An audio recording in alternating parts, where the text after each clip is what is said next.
and welcome back to my film and TV channel. Hope you're all staying safe and well. We're over to Disney Pixar today for their latest offering.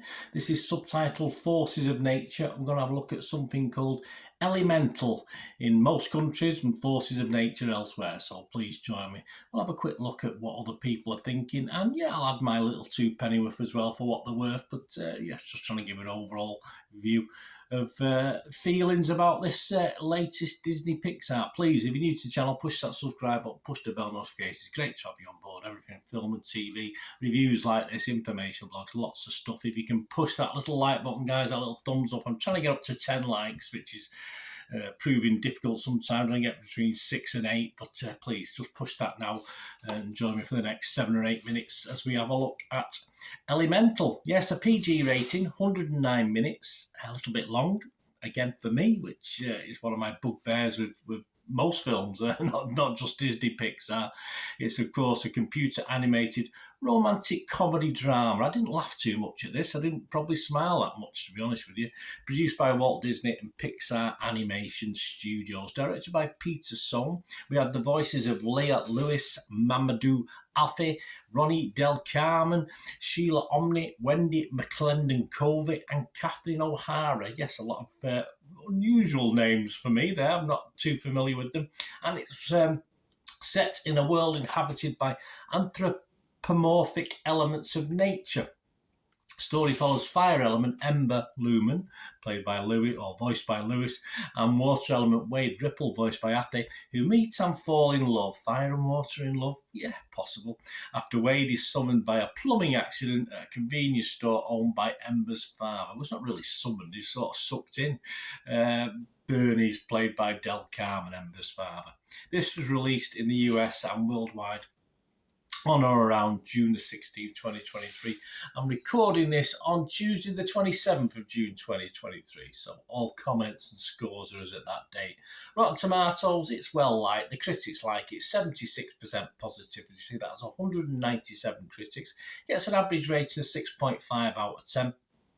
149 fresh, 48 rotten, so a fair majority there in the positive. And the consensus, Elemental may not satisfy it as fully as the greatest Pixar pictures. It doesn't, but it remains a solid story told with dazzling visual flair. Yeah, visually very acceptable. Story, sadly, a little bland for me at times, and bland for a family audience as well, but more of that in a moment. Peter Bradshaw from The Guardian said, a certain sweet, unworldly idealism in Elemental survives. The keynote of optimism, and this is the flame that Pixar has to keep alive. But yeah, well said, Peter, but perhaps with a bit more spark next time, pardon the pun. Oliver Jones from The Observer said, this movie lacks a clear understanding of urban social orders. We're talking Disney here, we're talking a Pixar movie, but should we be looking for that? Possibly in a sort of when you don't really think about it, but not throwing it in your face. And it results in a flimsy social context within this made-up world. Yeah, I think younger watchers will miss most of this anyway, in fairness. Ed Potton from the Times here in the UK said, a flawed but big-hearted tale of forbidden love. Yeah, I won't disagree totally with that. I think he's probably right. The Rotten Tomatoes audience, that's Joe Public, well, they seem to love it. 92% positivity, 4.5 out of 5. Hey, who am I to argue? But I will. With a heartwarming message and stunning animation, Elemental proves Pixar hasn't lost its touch. No.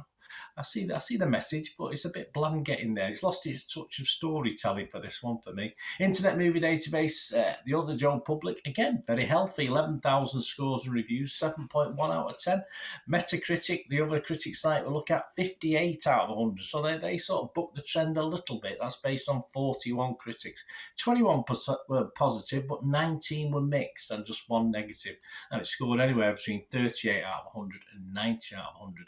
Movie Nation's Roger Moore, he scored it 38. He said, Pixar is entitled to a swing and a miss as any studio, but the lovely looking miscalculation that is Elemental stands out on the CGI animation house's resume as a rare swing and almost completely miss. I see where he's coming from that, but it will still have its fans, but I fully appreciate what Roger's saying there. You know, he's sort of bucking the trend on positivity, isn't it, with most of the critics. Screen Daily's Tim Grayson, he was halfway out. He gave it 50 out of 100. He said, Elemental contains hints of the studio's wit and poignancy. I'm not sure about the wit, while lacking the inspired execution that once seemed so effortless. I mean, perhaps it's trying too hard, but it's forgetting to entertain. That's the problem for me. But CNN's Brian Lowry, he liked it. He gave it 8 out of 100. He said, it doesn't quite join the studio's hallowed top tier. Quite. Long way, but it does yield moments of magic and beauty. I'll go with the beauty, reflecting both the immigrant experience as well as the power of love worthy of that legacy. There we go. We get the immigrant vibe. I got that immediately. I got that just reading about the film. But please, we need some fun along the way as well. This is a Disney full of bored youngsters for most part, in my experience, and a lot of bored youngsters isn't the ideal thing.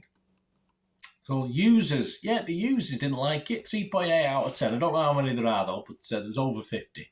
But that's the Metacritic users. Right, before we go, guys, I'm going to give this a mixed if it was Metascore. I'm going to give this I will give it a fresh if it's Rotten Tomatoes. I can only give it fresh or rotten. I'm not going to say rotten because it's not rotten, but I'll give it fresh. But I'm halfway house, similar to the young man we quoted, the critic we quoted before. I'm a 5 out of 10 on this one. The kids in the cinema became restless with this. A lot of talking as the film went on and on and on. I think the parents needed a bit more oomph, like the kids. I think the parent, as a parent or a grandparent, I perhaps needed a little more oomph. I say I'm watching this from a point of view of a 64-year-old fella, but not enough humour for me. It didn't make me smile that much. It didn't make me laugh. There was not many interesting characters. They were quite uninvestable for me. I like to hang on to a couple and find them cute or interesting. And it didn't really work this for me. I say I was on the verge once or twice of nodding off for this. It looked nice. It looked pretty. But sometimes... yes, it's got an important social statement to make. Of course it has, but sometimes they forget that it has to entertain a family as well. This is what the aim of this film is. For me, I watch films for entertainment. I don't particularly want to be educated. I can do other things. I can read. I can look at things. I can be educated in other ways. So I don't mind a little bit of that, but I think this loses its way on that side, and it's just not clever enough to get away with it. It's just, for me, a little bit bland and certainly 20-30 minutes too long as well. Let me know what you think, guys. It's all opinions.